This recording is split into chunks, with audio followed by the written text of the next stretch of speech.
A gente falar sobre liderança, a gente precisa falar sobre dinâmica de poder. Eita. Porque, na verdade, quando se fala de liderança, a gente está falando de dinâmica de poder.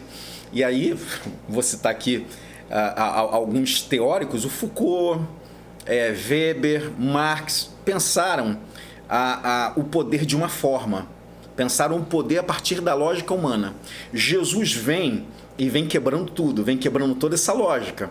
Porque, para Weber, por exemplo, o poder é fazer com que o outro faça a minha vontade dentro da relação. Para Foucault, Foucault vai imaginar que dentro dessa lógica de poder, cada um tem, dentro dessa dinâmica de poder, ainda que ele não seja aquele que vai atuar sobre o poder, mas vai ser aquele que vai receber o poder. Então ele faz parte dessa dinâmica. Marx vai dizer o seguinte, que o poder é a partir da dominação econômica. E Jesus vem aniquilando tudo, dizendo que aquele que quiser ser o primeiro seja o último, que o maior sirva o menor. Então Jesus de Nazaré vem quebrando geral e a gente confunde poder com autoridade.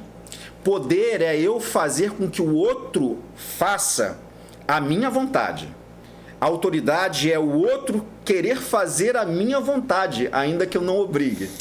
Então, dentro do que o senhor está falando, eu posso dizer que em alguns lugares há uma liderança como o começo do Brasil, que era aquela liderança com chicote, aquela liderança com coronéis, vou colocar assim. Eu vou mais longe, eu acho que a gente tem algumas lideranças que têm muito poder e está completamente desprovida de autoridade. E aí a gente precisa ver na igreja, no Brasil, o que a disputa de poder arrancou de nós. Porque Jesus, ele, em momento nenhum do evangelho, ele demonstra seu poder, ele demonstra apenas sua autoridade. Lá no deserto, a gente vai ver o diabo tentando Jesus, não com pão, mas tentando Jesus com a questão da sua identidade enquanto filho de Deus, porque o que acontece no batismo segue-se logo ao deserto.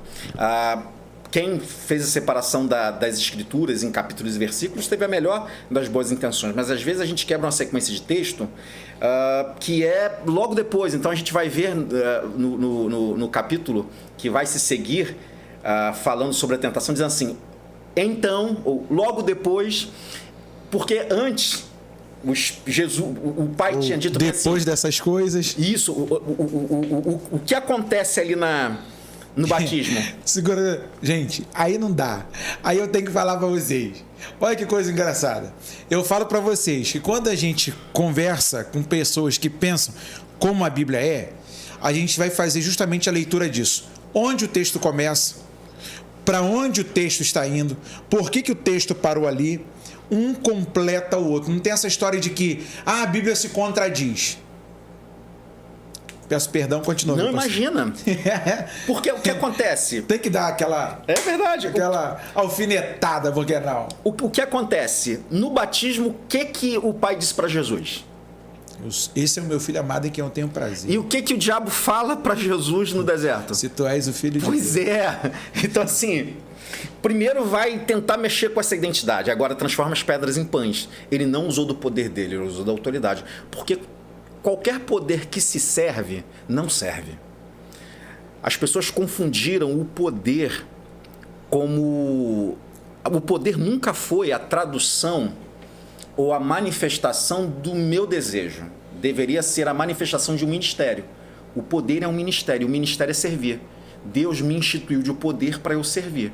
Mas quando essa pessoa ela se serve do poder, é uma estratégia luciferiana, diabólica. Então, voltando aqui para a pergunta. A primeira coisa que eu preciso descobrir é o seguinte, o meu liderado não é meu liderado, é liderado de Jesus.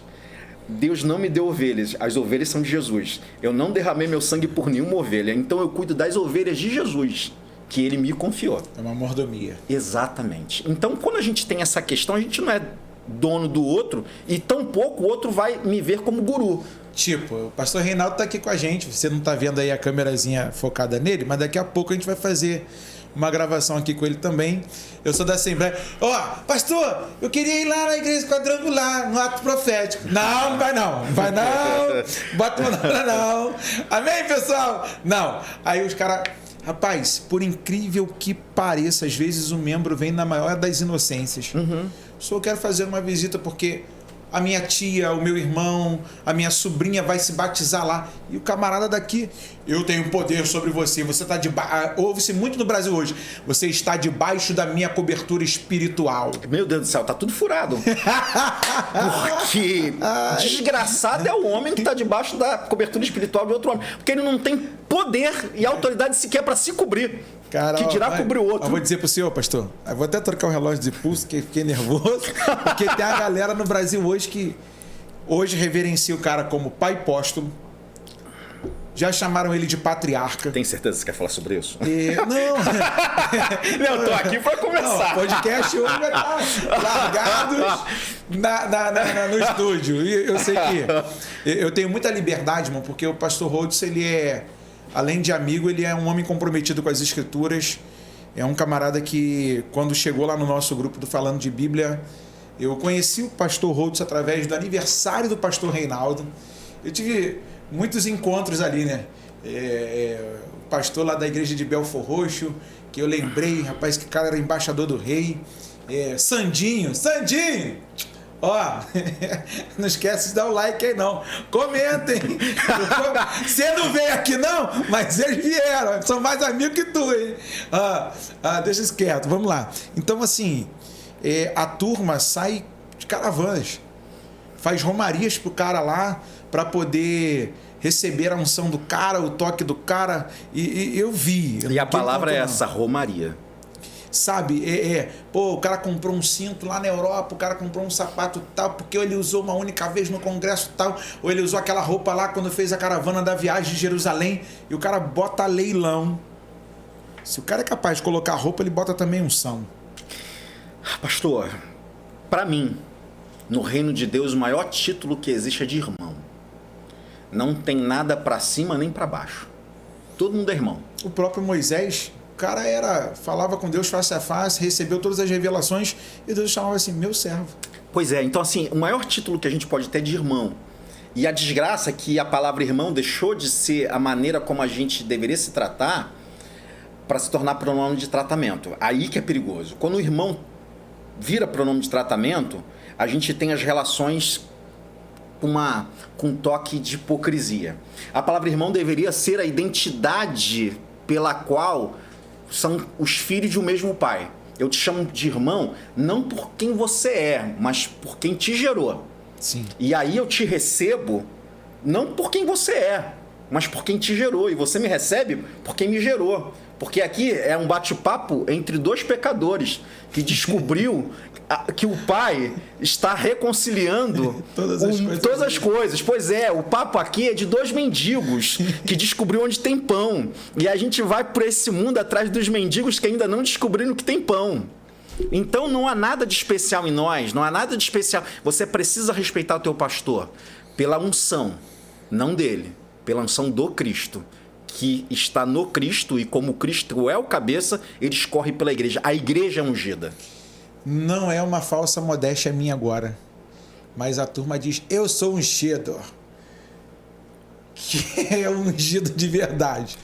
É o Cristo o portador da unção ou o cabeça lá da liderança? Porque as pessoas estão confundindo isso. A palavra ungido, o pastor sabe melhor do que eu, que no hebraico foi traduzido como Messias. Sim. Então, quando a Bíblia diz assim, ai daquele que tocar no meu ungido, está dizendo, ai daquele que tocar no meu Messias, ou ai daquele que tocar no meu Cristo. Quer ser ungido?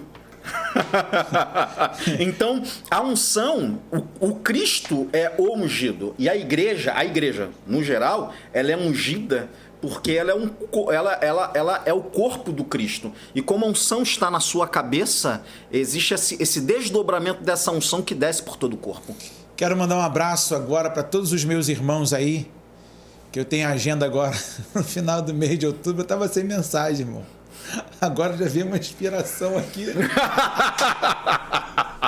Olha que benção. Por isso que é bom conversar de Bíblia. Falando de Bíblia, agora como é que vem? Rapaz, mas é verdade, a gente acredita que muitas coisas elas vão se perdendo por conta dessa vaidade boba. E é o pecado favorito de Satanás, a vaidade. E ai de nós. E eu estava lendo sobre isso esses dias, quando o Caio Fábio escreveu sobre a síndrome de Lúcifer. É forte. Rapaz, eu consegui em físico, tinha o PDF. Ah, mas o físico é muito bom, né? Muito bom. Pegar e... Você lê, marcar, aí bota a data lá do dia que você chorou, que você foi confrontado, aí você volta lá, aí você vai fazer o confere na Bíblia, você fala assim, rapaz... Pastor, a coisa é tão séria que eu faço divisão entre, pela misericórdia, entre dom e fruto. Sim. Quando eu estava falando aqui, o irmão é nascido de um mesmo pai. No inferno não vai ter irmão. Sim. Mas vai dar para fazer um monte de igreja. Que vai ter um monte de gente cheia de dom lá no inferno. Mas não vai ter gente com fruto. Porque isso daí foi gerado. O dom é o serviço. E o fruto é a minha identidade. Então, o dom serve para eu te proteger da minha maldade, para você ser preservado da minha maldade enquanto eu te sirvo. Porque o dom diz respeito às relações. É amor, longanimidade. Porque se eu for te servir sem dom, eu te sirvo e te mato. Quando eu te sirvo com dom, eu te sirvo e eu te preservo, porque eu tive a vida transformada.